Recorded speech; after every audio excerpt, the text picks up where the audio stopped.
اپنے ہاتھ سے کی ہوئی نیکی اور دوسروں سے سرزد ہونے والے گناہ کا تذکرہ کسی سے نہ کرو، یہ تمہارے کردار کا امتحان ہے۔ حسد دراصل خود اعتمادی کی کمی کا نام ہے۔ اپنے دل کا ہمیشہ خیال رکھیں، دل ٹھیک ہوگا تو پھر پورا جسم ٹھیک ہو جائے گا۔ حیرت ہے کہ لوگ ہماری اچھائی کے بارے میں پوری تصدیق کرتے ہیں اور برائی پر بلا تصدیق، بنا سوچے سمجھے ہی یقین کر لیتے ہیں۔ دوسروں کے درد مٹانے والے بن جاؤ، اللہ تمہارا درد مٹا دے گا۔ ایک عورت کی تربیت کا امتحان بہو بننے کے بعد اور اخلاق کا امتحان ساس بننے کے بعد ہوتا ہے۔ جانتے ہو بد نصیب شخص کون ہوتا ہے؟ جسے اپنے رب سے دعا مانگنے کا وقت نہ ملے۔ کچھ رشتے کرائے کے مکان کی طرح ہوتے ہیں، انہیں جتنا مرضی سجا لو، چمکا لو، دیکھ بھال کر لو، کبھی اپنے نہیں ہوتے۔ ہمیشہ خوش رہنے کی کوشش کریں، اداس رہ کر بھی کون سے مسئلے حل ہوتے ہیں۔ ہمیشہ اس وقت بولیں جب آپ کو احساس ہو کہ آپ کے الفاظ جو آپ کہنے جا رہے ہیں آپ کی خاموشی سے زیادہ خوبصورت ہیں۔ اگر ذائقہ ہاتھوں میں رکھا جاتا تو شاید لوگ چکھ کر ہی کھانا چھوڑ دیتے اور کھانا نگلنا کتنا مشکل ہو جاتا، لیکن اب ذائقہ حاصل کرنے کے لیے کھانا منہ میں ڈالنا پڑتا ہے تاکہ انسان کو ذائقہ بھی ملے اور پیٹ بھی بھرے، جس سے انرجی بھی حاصل ہو۔ ایک ایک چیز بڑی حکمت سے بنی ہوئی ہے۔ کون ہے وہ خالق عظیم؟ بے شک اکیلا اللہ ہے۔ دنیا کے ہر شخص سے مقابلہ کرو، مگر جب مقابلہ استاد یا والدین سے ہو تو پیچھے ہٹ جاؤ، کیونکہ ہار تمہارا مقدر ہوگی، یہی قانون فطرت ہے۔ خوشیوں کا تعلق آپ کے حالات سے نہیں، آپ کے فیصلوں سے ہے۔ دوسروں کی نیتوں کی پڑتال کرنا چھوڑیں، ممکن ہے ان کی توبہ آپ سے پہلے قبول ہو جائے۔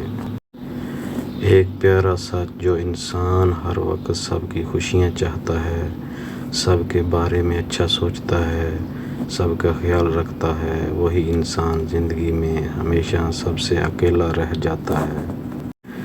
جیسے پانی دیکھنے سے نہیں بلکہ پینے سے پیاس بجھتی ہے، ایسے ہی قرآن پاک محض پڑھنے سے نہیں بلکہ سمجھ کر پڑھنے سے ہدایت ملتی ہے۔ برائی کا تہذیب اور فیشن بن جانا کسی معاشرے کی بگاڑ کی آخری حد ہوتی ہے۔ خوش رہنے کا سب سے اچھا طریقہ یہ ہے کہ دوسروں کو خوش رکھنے کی کوشش کی جائے۔ گناہوں کی ایسی دیوار کھڑی نہ کریں جو آپ کو اللہ سے دور کر دے۔ عزت جتنی دو گے محبت اتنی گہری ہوگی۔ عزت کے بغیر محبت کا کوئی وجود نہیں، کیونکہ رشتہ کوئی بھی ہو عزت کے بنا بیکار ہے۔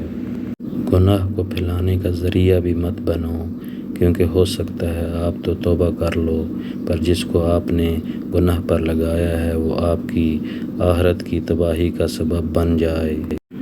رب سے اس کے فیصلوں کی تبدیلی کی دعا نہ مانگیں بلکہ دعا مانگیں کہ وہ آپ کا دل آپ کے فیصلوں کے تابع کر دے۔ جو لوگ دوسروں کا جینا مشکل کرتے ہیں ان کا مرنا آسان نہیں ہوتا۔ معمولی باتوں پر دوسروں سے پوچھ گچھ نہ کیا کریں، درگزر کر دیا کریں تاکہ روز حساب رب بھی معمولی غلطیوں اور کوتاہیوں پر پوچھ گچھ نہ کرے اور درگزر کر دے۔ مشکلوں سے لڑنا نہیں بلکہ سنبھل کر گزرنا سیکھو، ورنہ آپ کی شخصیت تباہ ہو جائے گی۔ بھروسہ خود پر کرو تو طاقت بن جاتا ہے، دوسروں پر کرو تو کمزوری بن جاتا ہے۔ سب کو سب کا پتہ ہے مگر اپنا کسی کو پتہ نہیں۔ دنیا کی خوبصورت ترین چھت باپ ہے اور دنیا کی خوبصورت ترین چھاؤں ماں ہے۔ ہر ایک شخص پر لازم ہے کہ وہ تنہائی میں اپنے گناہوں کو یاد کر کے ان پر استغفار کرے۔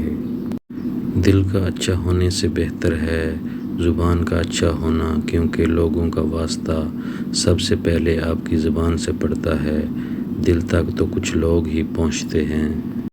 زندگی کو اتنا زیادہ سنجیدہ لینے کی ضرورت نہیں ہے، یہاں سے زندہ بچ کر کوئی نہیں گیا۔